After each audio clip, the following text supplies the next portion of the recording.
is the Happy Scientist Podcast. Each episode is designed to make you more focused, more productive, and more satisfied in the lab. You can find us online at bitesizebio.com/happy scientist. Your hosts are Kenneth Vogt, founder of the executive coaching firm Vera Claritas, and Dr. Nick Oswald, PhD, bioscientist, and founder of Bitesize Bio.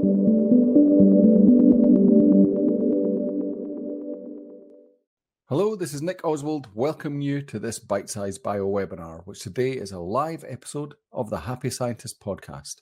If you want to become a happier, healthier, and more productive scientist, you're in the right place.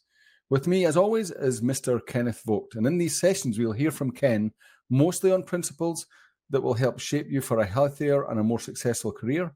And along the way, I'll pitch in with points from my personal experience with a scientist, as a scientist, and from working with Ken.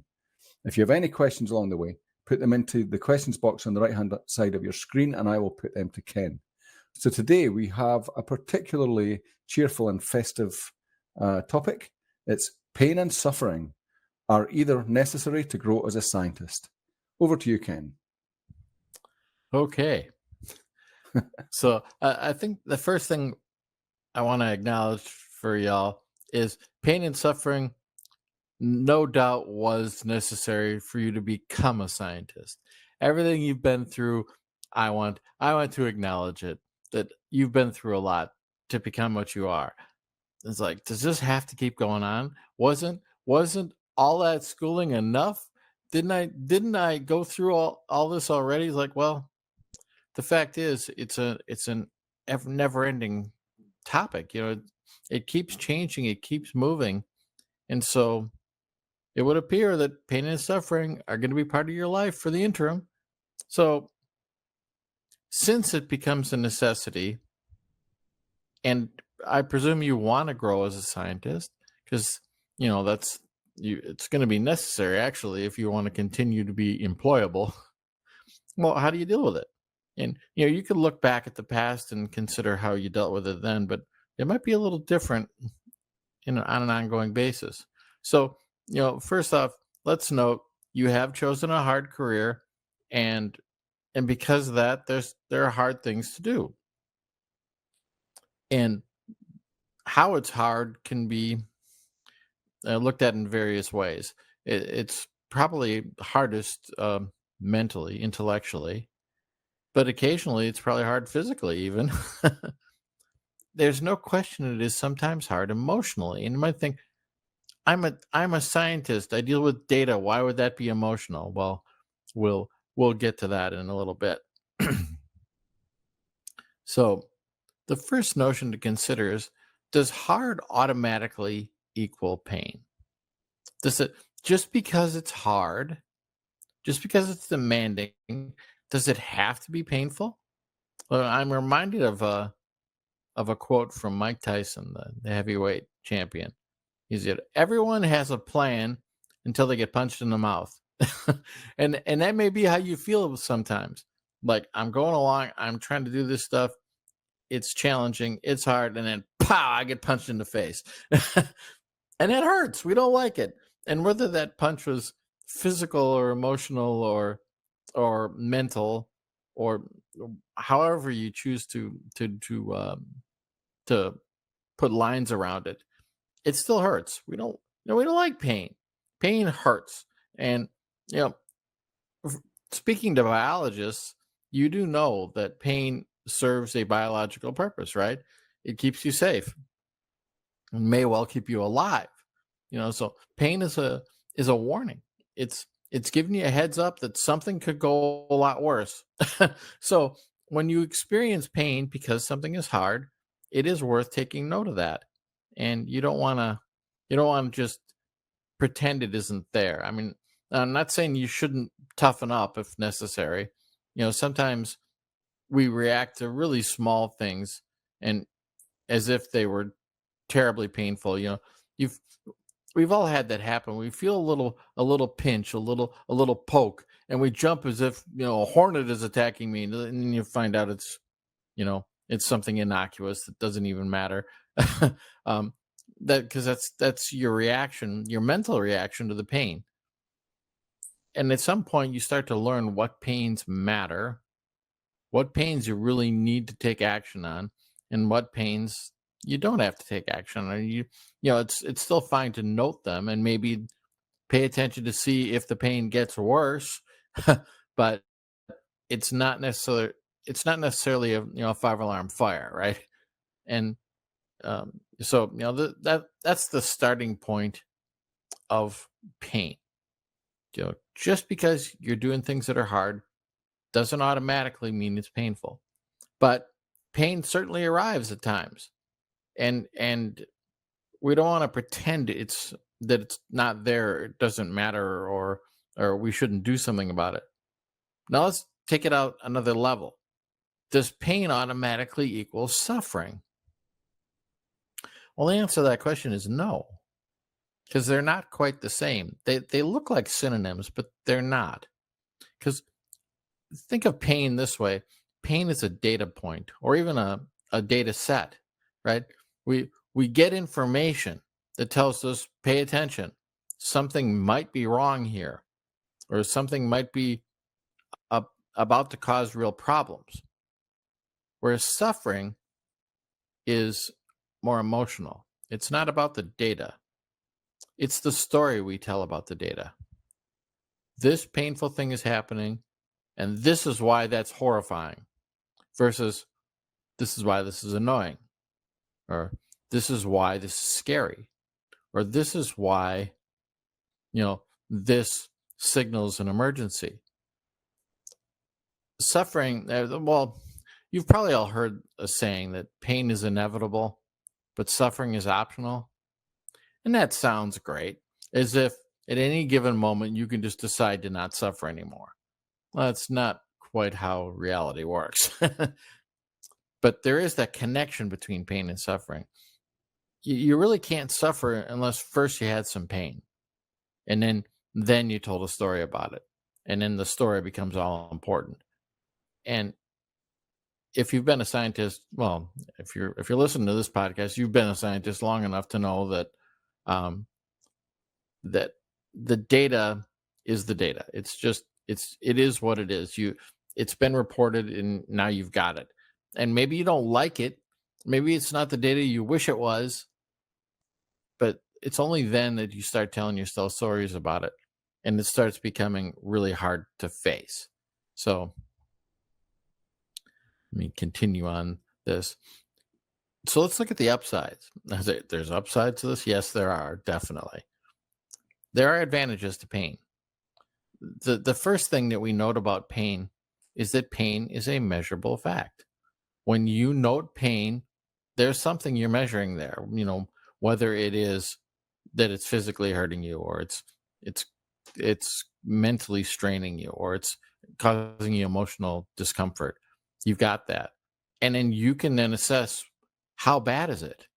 Because some things are just like, oh, this is going to be hard. It's like, oh man, I got to knuckle down and get this done. And maybe it's just, there's just a lot of work to do. And that part of it isn't necessarily bad unless you're mentally exhausted or physically tired. Well, that additional information changes things for you. The advantage there is now you can start implementing pain management. And we know in medical world that has become a big deal of late. But it wasn't that long ago, only a couple decades ago, where it wasn't really considered all that important, because the doctor's only interest was keeping you alive, and making you be as optimally healthy as possible. But pain was just life. That was just how it was. And they kind of wrote it off until it started causing emotional pain, which we'll get to in a minute. But for now, pain is giving us information. It's useful. And if you look back, probably don't have to look all that far back. Just your schooling, for instance, there were times when it was painful, and you learned from that. And you learned how to manage it too. You learned that, okay, I've got to study. I don't want the pain of failing another test. And you realize, well, there is an answer to that. And once you realize what the pain is, you can assess, well, where is this pain coming from, and go from there. Now, another tack you could take with this is just become more tolerant of pain. When you start to realize it's just pain, it doesn't hurt that bad. Yeah, it's a strain. I got to get prepared to write this paper, or I got to get prepared to give this talk, or be on this panel. Fine, preparing is a solution to a lot of pain. And then you'll find it doesn't bother you as much. And part of it is just a matter of experience. You start to realize, I've been in this place before. I know how to get through it, and you get stronger, and you get smarter. And those are great tools to use. You know how to get stronger, and you know how to get smarter because you've done it before. And of course, there are plenty of other people that can give you advice on that. Maybe you've got mentors in your own lab or colleagues that you're working with. Well, what did they do when they had to face this situation? And you can use these things to mitigate pain. So I'll take a breath here and see if Nick would like to jump in at all. So yeah, you're tying it back to the context of you're growing in your career, and hitting setbacks, and when is the pain, the inevitable pain, a bad thing? It's in comparison. One sort of analogy you can use is the pain that you experience when you exercise. Yeah, right. If you don't experience any pain, you're not exercising enough, right? Well, that's one way to look at it. Depends on what you're trying to do, but in general, you'll hit a point where you're starting to make gains, and that will be where it becomes a bit painful, and people will often just shy away from that because they don't want to feel that pain. But to access the good gains you can get, you need to go into that, cross that pain barrier to some extent, and to do that, you have to learn how to understand how to deal with the pain, right, and how to not suffer, not make it something that makes you feel emotional pain, as you say, and just get through it. But then you can go too far, and overtrain, and that becomes a kind of different kind of pain that's warning you not to go too far so you don't get injured. Yeah. Right. So it's a kind of balance. It's a kind of indicator that helps you to find your balance. Yeah. Exactly. Yeah, I used to like to lift weights when I was younger, and I got to the point where I got addicted to the soreness. I did not feel like I got a workout unless I was sore afterward, and I liked feeling sore. And I'd be disappointed if I didn't feel sore. But as you say, you can overtrain at some point, and at some point, it was a different kind of pain. It's like I'm hurting myself, or I'm getting close to hurting myself. And the answer to that is to be present, pay attention to what's happening, and notice when that happens. And that pain is a signal, and it is there on purpose. It's biologically, evolutionarily, has been a tool that has it's passed the test of time. It's worked. Yeah, it's how we get better. And so we want to we want to not run away from pain. If we just automatically run every time we experience pain, we're not going to grow. Yeah. And as we've noted, you're going to have to grow if you want to stay in your field, or even even if you move to another field, it's going to be the same way. Yeah. When you started first talking to me about this, about pain being a signal, I was like, okay, yeah, I get that.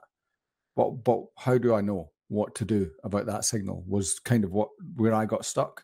And the thing that got me into understanding it was the exercise thing, right? So like in your career, like in the gym, in your career, you want to be in that sweet spot where you're making a gain, but it's not hurting you so much that you're injuring yourself, right? And then you want to be able to process that pain in a way that it's not suffering, so that you can still enjoy it, right? And so that gives you an indication of where it's not about not crossing the line where it's painful, just taking it super easy. It's about crossing that line enough so that you're making gains, and learning to deal with the pain, the discomfort, and finding the sweet spot, and gaining experience helps you to know where that is, if you know what I mean. Yeah. Right. At any given time, you can put your hand up and take on an additional responsibility, for instance, that comes along, Yeah. and you don't have to. You know, it won't be required for your job, but if you do, then you open up an opportunity for yourself, and it comes down to taking a longer term view. If it's all about just the short term, like, well, I'm not going to volunteer for that. That'll make me have to work harder or work later or pay more attention. Like, well, yes, that will allow you to avoid a bunch of short-term pain, but that avoidance is not to your long-term benefit. If you take a longer view, you start to see pain differently. um and it's the difference between, if a little kid gets scared by something because they just don't know about it anymore, about whatever that thing is. They get scared of a big dog, for instance, maybe. But if they had a little more experience, they'd realize, well, this particular big dog is very friendly, and that's why it's being all active. That's why it's jumping up and down. No, when you're a little kid and a big dog could push you over, yeah, that's you got to process that. But when you're older, if you still bring that with you, it's like, now that, yeah, it's a big dog relative to other dogs, but it's not big relative to me, you know, and it's not going to knock me down like I was 6 years old. Well, then you need to treat it differently. I So, guess it works the other way as well, though, Ken, that you can go too far into the pain. You can become like so enthusiastic that you just completely throw yourself into everything. You say yes to everything. You're so intent on climbing up the career ladder that you just open yourself up to everything, and you're right. experiencing the pain signal that that is telling you that you need to slow down, and then you need to listen to that. So that's where the experience comes in as well. It's not going too far, and the analogy is that you're so desperate to get fit that you go into you do too much and injure yourself. You don't Yeah. balance it out. So I remember one time at a gym that I was going to, I'd be there regularly, and I'd get on the stationary bike for a while, but there was this woman there, and she was. I don't think I was there ever where she wasn't on that bike and just going like a maniac. And she was this small, like, Vietnamese woman, just really, and not a big woman at all, to the point where the owner of the gym came up to her one day and said, "Look, you need to figure out what's going on here, because you are working out way too hard. You're not even close to overweight." But you could tell there was something else going on for her, yeah, that she was running from something, and that was her literal running. But yeah. okay, Well, but that's where. that's a whole other tangent. Well, yeah. Why you would do that in Well, the the career point is, situation? Yeah, well, yeah, and if you're ignoring your pain, that's not good either, because sooner or later that will catch up with you. And that's yeah, where we come to the next thought. Well, is there any upside to the suffering? Well, the short answer I would say to that is not really. Although there's going to be some upside here, so hang in there. But for the most part, if you are experiencing suffering, you need to take a look at this and go, what is going on here? Why am I suffering? What is the story I'm telling myself? What is the emotion I'm experiencing about this? But what's more important at this point is to uncover, what is the pain? What is the structure on which I've hung this suffering? Because if you remove the structure, the story will collapse. So if you start to realize that, I'm so stressed out, why? Because I keep saying yes. Because I never say no, I can't fit that into my schedule right now. Or okay, I would love to do that, but I will have to give up something else that I'm doing. And that's sometimes we think, well, I took on too much. Other times, like, I didn't take on too much. My boss just handed it to me. But yeah, but did you protest? Did you stand up and say, look, I'm happy to do that, but which of my other priorities would you like me to put on the back burner now? Make them realize it's coming at a cost. And if if you're caught up in a story about it, though, we then we get to feeling like a victim, and that victim stance is never supportive of anything. It is always broken. So suffering is good as a warning signal. It's like, yeah, take note of pain, but when it gets to the point of suffering, that is an emergency. But the emergency isn't about the direct thing of whatever it is that's bothering you. It's an emergency more meta, an a meta emergency that you are suffering. Why am I suffering? It's really worth the investigation. And when I say investigation, now you think, oh, great, now I have another task on my list to do and I'm already overworked. Oh, no, it's not that hard. It doesn't have to take much time, but it is about acknowledging, okay, what is going on here? Why am I feeling this right now? And what is triggering it? Suffering isn't something that you would seek out, right? But it happens. We all have it. It's if we're leading a perfect life, I guess we could somehow avoid suffering. But the fact is, no one leads a perfect life. It's going to show up. So when it does, we want to at least make use of it to look at what is going on. And one thing to really protect yourself from is reject martyrdom. When something gets put on you and it's just this really heavy load, you don't just, oh, well, I guess that's what you got to do to make it in this world. Like, no, you don't have to go there. When that happens, you can turn down the volume a bit, right? Start setting the story aside for just a little bit, and look at, okay, what's left. If I am not having this screaming story in my head, what's there? What's left? What if I just couldn't have that story? And I don't mean you're not allowed to, but I mean, like, it's not physically possible, not intellectually possible, not emotionally possible. That story just can't be there. What would be left? Well, if you do that, you'll find out what is kicking this off. What is triggering this? I know that word trigger is kind of a triggering word, but all that is, it's a switch that can get flipped, right? And maybe it's a switch that doesn't work for everybody, but it does work for you. And I say work for, I don't mean that in a positive sense. I mean, it works on you. Let's put it that way. If you can notice that, well, then you can put some guardrails around things. You know that if I'm being asked to do some public speaking, I've got to give myself some breathing room.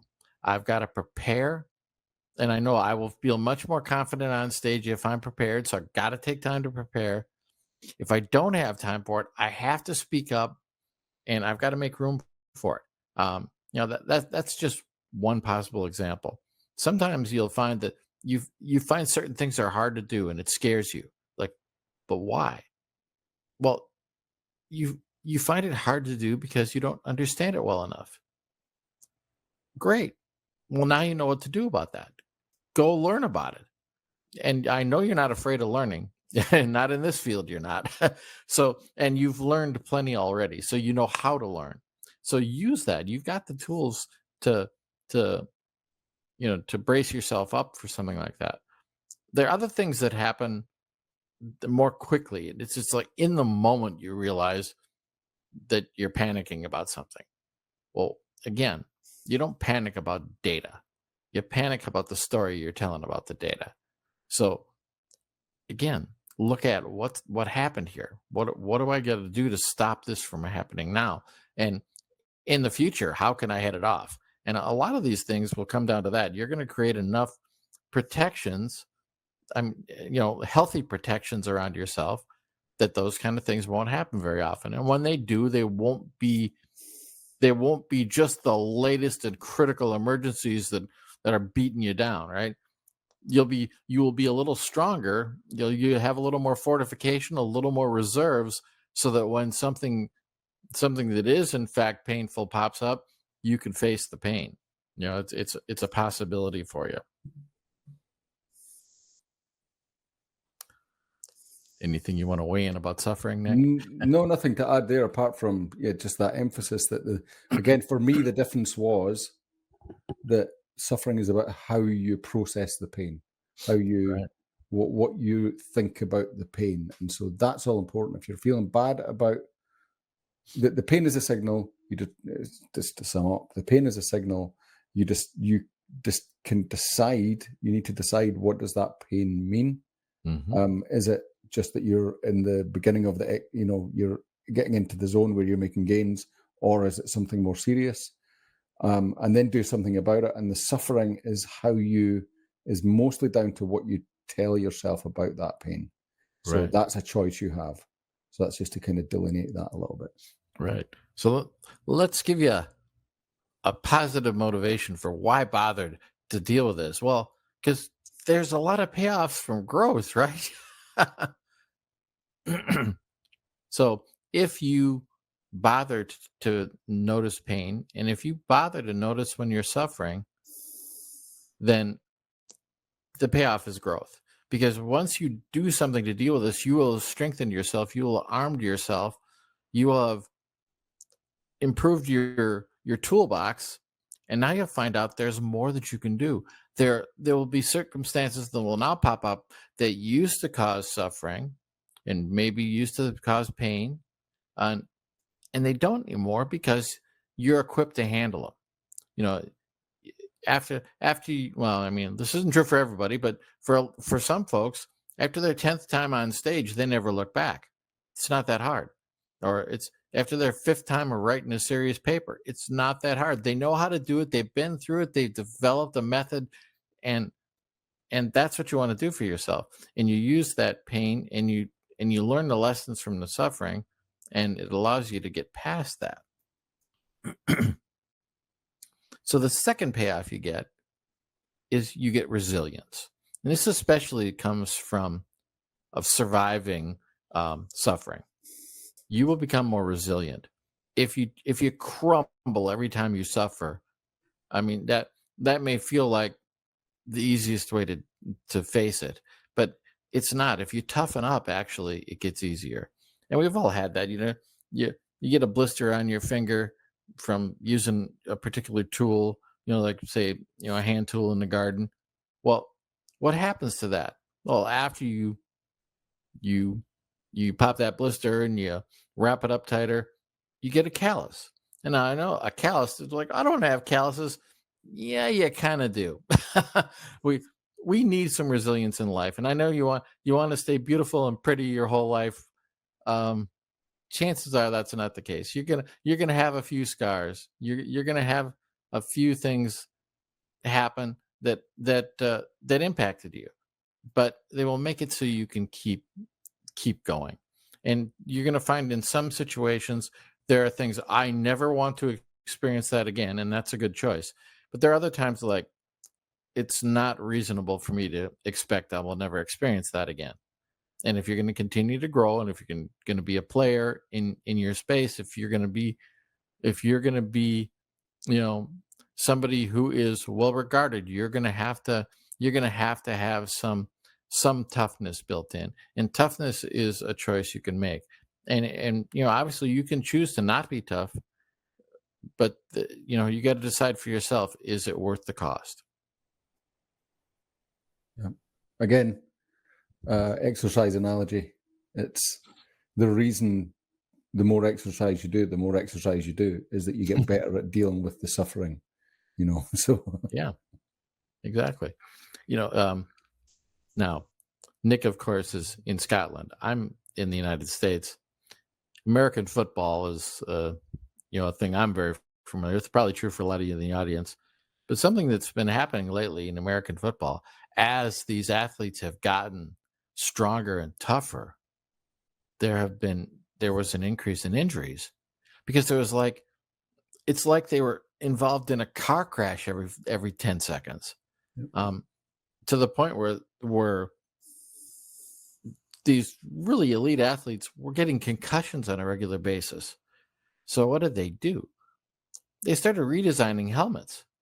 And I don't know if you've seen some of these new helmets, but this is a soft shell helmet. This is new. And I mean, it's been through the scientific rigor of, does it actually protect people from getting concussions? And it does. So I want to say to you, protect your head. And obviously, you're not in a business where you're getting blows to your physical head all the time, but you need to think about your mental health. It is first your responsibility. Yes, should your company, your academic institution, should they care about it? Yes, they should. But first, you need to care about it, and you need to take note. If you are starting to be really stressed by suffering, reach out for some kind of help. And chances are it will be available in whatever operation you're working for. But there are plenty of other ways to do it too.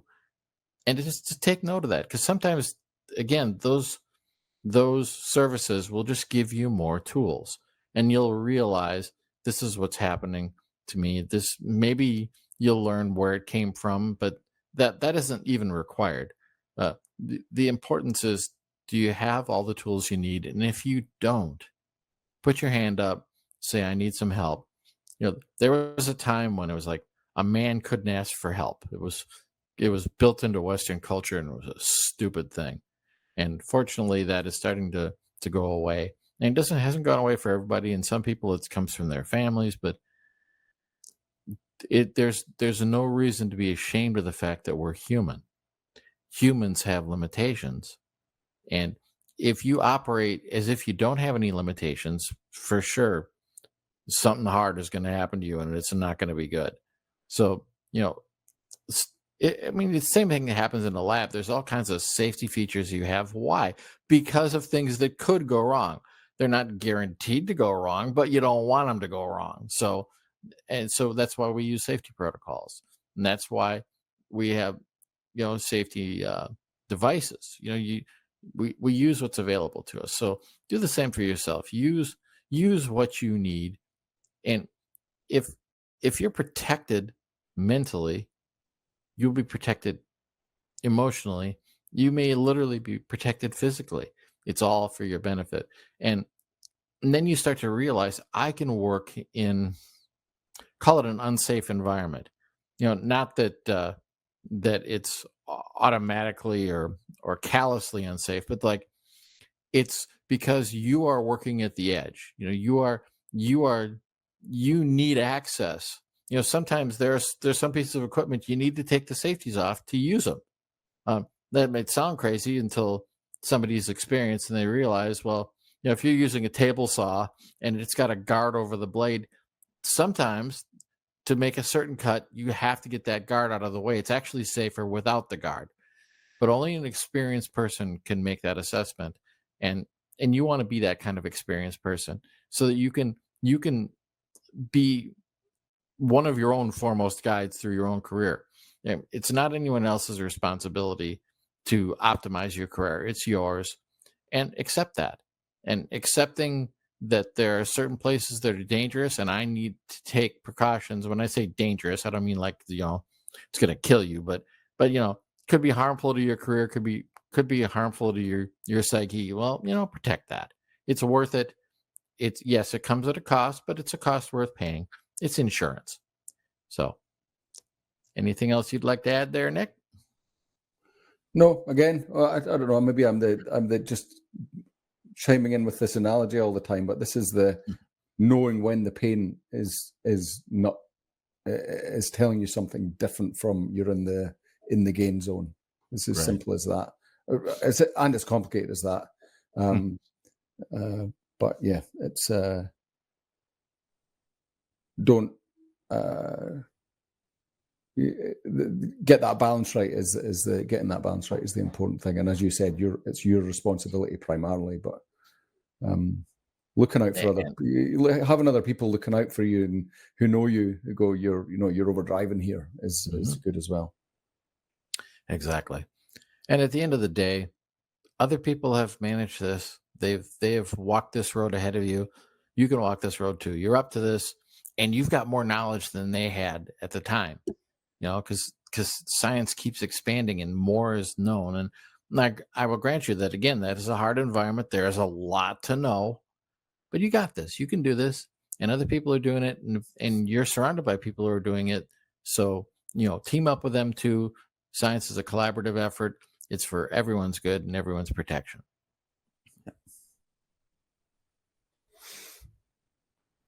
So that's a wrap for me. Okay, good. I thought you were ready to say something else. No, okay, that's a nice. I like the map of this. It's the balance between putting enough in to make gains but not so much that it damages your health. Mm-hmm. is a really important skill to learn. I like this as a very simple map of it,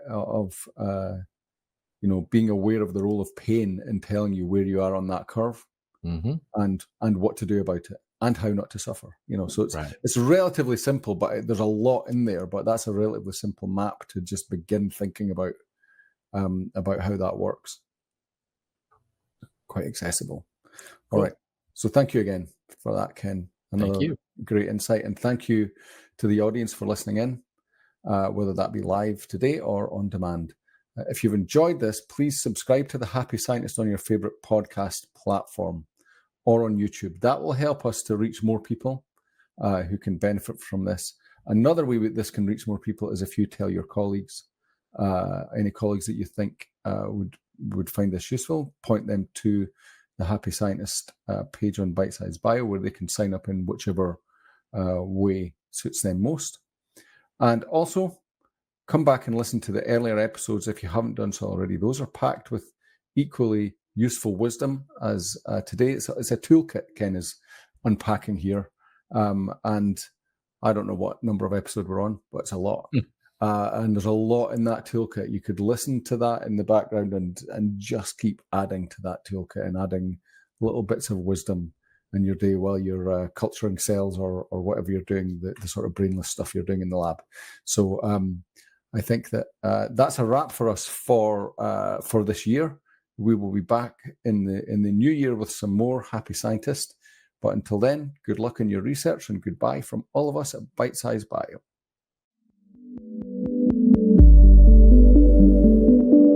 The Happy Scientist is brought to you by Bitesize Bio, your mentor in the lab.